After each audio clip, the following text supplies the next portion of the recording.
Welcome to GrainTV. I'm Kevin McNew, and on my right is your co-pilot for today's flight, Logan Burgess. Over the next 5 minutes, we're going to be navigating through the choppy turbulence that is the grain markets. Make sure your seatbelt is fastened because we expect it to be a bumpy ride as the bulls begin to exit the aircraft. Hey, this week started out with some grim news from the Congressional Super Committee. This super committee proved to be no match for the kryptonite that is partisan politics as they announced that they were unable to reach any budget deal, which promptly sent U.S. equity markets into a tailspin. Hey, remember, in the event of a water landing, your seat cushion may be used as a flotation device. But Logan, the news and the continued saga in Europe has more of a feeling of a headfirst plunge. Is there anything that this market can do to stop from crashing into the sea? Well, I think we really missed a golden opportunity here with the super committee. We saw no action out of the super committee. Back in August, Fitch said that a failure by the super committee to reach an agreement would likely result in negative rating action. This really set the ground floor for another ratings downgrade of U.S. sovereign debt. The equities didn't handle that back well during the summer. The grains didn't either. I got to think it's going to be the same situation. Exactly. The equity market sold off, as did the grain markets on Monday. We saw corn break down below that $6 psychological level. We did trade back at it in the overnight session, but this morning we're opening at $5.97.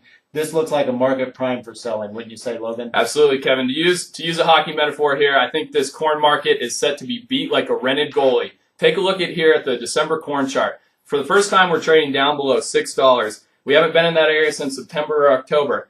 Last time, we saw a huge sell-off. We saw that act as a bit of a buyers came into the market there, shorts were covered, and probably the biggest thing there was an injection of export sales into the market. For 3 consecutive weeks, we saw export sales of 1.2 million tons or more, and that really helped kick us back up there to the 650 level. I don't think that's going to be the case here moving forward, and the primary reason here is strength out of the U.S. dollar. Take a look here at the U.S. dollar index. During late September, early October, we were trading around the 77 level. It's a different story now. Europe is going to shambles. We're approaching that 79 level. It's going to be harder for foreign importers. $6 corn isn't quite what it was back then. Exactly. And Ukraine took away some prime business in the Asian markets in the last few weeks. We saw their exports over a 2-week period total 1 million metric tons.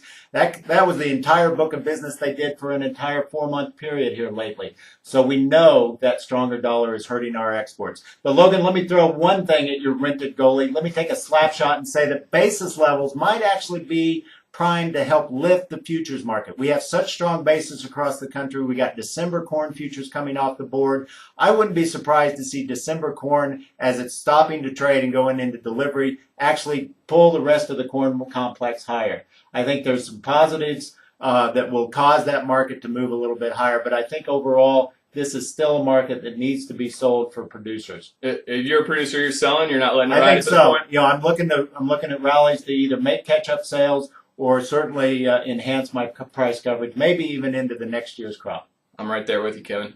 With that, we'll take a quick commercial here and see how the trade's doing this morning in Chicago. I used to have several sites. Now I kind of like the grower's edge. It gives me that cash max. You can tell it which markets you're looking for, and it will tell you what your highest net back is based on the price they're paying at that time and the basis that they're paying. And that's pretty handy because I don't have to go to so many different sites.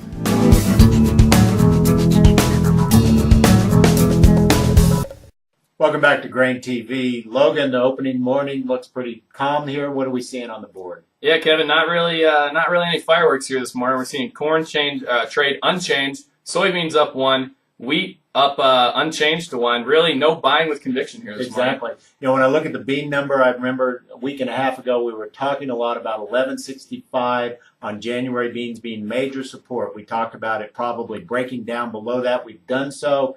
Where do you think we go from here, Logan? Yeah, absolutely, Kevin. We'll take a look here at the November bean chart. You can see that recently we have broke through that 1150 level. We haven't traded at this level since October of 2010. Let's zoom out here and take a look there. The area here circled in yellow, you can see. We really had a big gap up that you can see here, right in the very center of our of this circle here. That was 11 to 1121. Technicians look for that to get filled on the downside here. We saw a little bit of resistance at 1131. But I think that, that is going to provide some resistance for this market, but I think we're going to go through it. we really see, we saw on Friday's Commitment of Traders report that managed money is really banking against this bean market right now.